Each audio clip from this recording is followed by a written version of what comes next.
Well, Paul, we've just seen New Zealand, Australia. What a final and what a performance from the All Blacks. Just sensational. The tournament itself has been a complete triumph, and the final did it justice. The All Blacks brought their A game. It looked like just after half time that Australia could quite easily roll over and get destroyed, but they fought back valiantly that 10 minutes when Ben Smith was off, and they looked like they might get themselves into a position to snatch the game. And then the man of the moment, Dan Carter, took over for the last 15 minutes and just proved why he's hailed as one of, if not the best ever. I know that he'll be sorely missed, won't he, when he retires? Yes, I would think Beauden Barrett's maybe got his eye on that spot, and Aaron Cruden, who unfortunately missed the tournament through injury, but he'll leave a gap, there's no doubt. Let's go back and look at the game. We'll start with the first half, because Australia threw everything at the All Blacks, didn't they? And what wasn't working for them? Well, they threw everything at them in defence, and they were brilliant. Pocock and Hooper to the fore, Scott Fardy as well. CO putting his shoulder about and creating some bruises for the All Blacks, but what they couldn't do was hold on to the ball in attack. They built no field position, they built no pressure on the All Blacks defence, so they weren't able to take the pressure off themselves. They were constantly defending. Now, there's only a certain amount of time you can do that for. The strength and conditioners would tell you it's 3 times harder to defend than it is to attack, so at some point it was going to break and the line was going to go, and unfortunately for them it was right before half time that the All Blacks struck, and then immediately after, which left them a mountain to climb.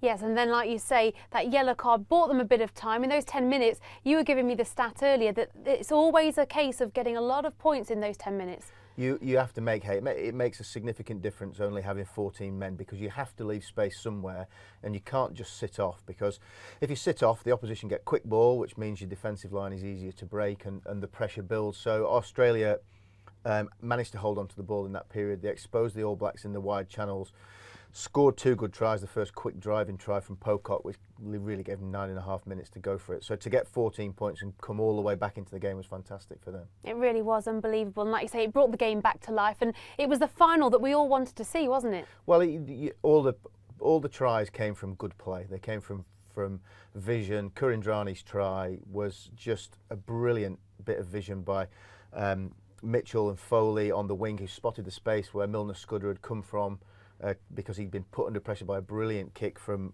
Foley. Things like that, you're at the absolute elite of the game, and some of the handling from New Zealand in the World Cup has just been off the chart, and they brought that today. Sonny Bill Williams comes on, 2 offloads in his first 2 carries, creates a try for Mar Nono. All that stuff is absolutely in the upper echelons of the game. It is world class. And let's talk about that try in the 79th minute by Barrett. Fantastic, wasn't it? Yeah, and that's the All Blacks at their best. That they eat situations like that for breakfast. They'll put you under pressure in defence. They'll get you to chance your arm. You'll make a mistake, and then 12 seconds later you're standing under your own post and they've scored again. Superb. Ben Smith is the best in the world fullback. Spotted the space, pushed the ball in behind, and then poor old David Pocock was the man chasing back with Beauden Barrett, and he just played himself into the ground. He had no legs left. Barrett got the bounce of the ball after a little knee forward, and it was a perfect finish, to be honest, to what was a sensational game. Some are saying the best final in World Cup history. In terms of as a neutral, and the amount of rugby that was played, and the ebb and flow, and the fact that New Zealand came and didn't waver, even when they had that little bit with Ben Smith in the sin bin. They didn't waver. They'd been there before in games where they have panicked in World Cups, and it was interesting. About 67 minutes, Dan Carter drilled a left-footed kick down the left touchline. The ball went out, and he turned, and you could see him screaming at his team to come on, get a grip, and dragging them forward. Don't doubt yourselves now. A minute later, he kicked the drop goal, which got him some breathing space, and then kicked a penalty after that to take them out to a 7-point lead again. So, and that penalty, just briefly, was the longest penalty I think in the whole of the season. Yeah, 51 metres, his longest of the tournament, and just he has been of his generation, with some good players along the way. Johnny Wilkinson, Stephen Larkham. He has been the best by some considerable distance, and it's fantastic that he's got to do it in the biggest game you can play in your career, and the last one he will play probably, well, certainly for New Zealand. So well done to him, an outstanding performance. And just quickly, how would you just sum up this World Cup, because it's just been phenomenal?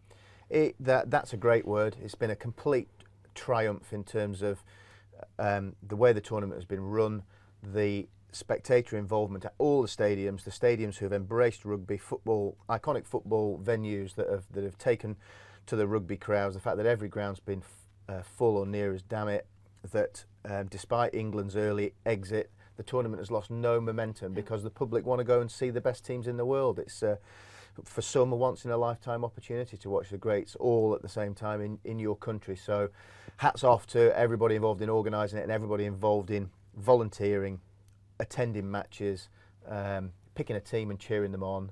It's been, from start to finish, it's been an absolute triumph. It really has. Thank you so much for that, Paul. It was a pleasure watching the game with you as well. Yeah, thank you. It was brilliant. Well, I hope you've enjoyed all our Rugby World Cup coverage. Make sure you keep coming to the website, espn.co.uk.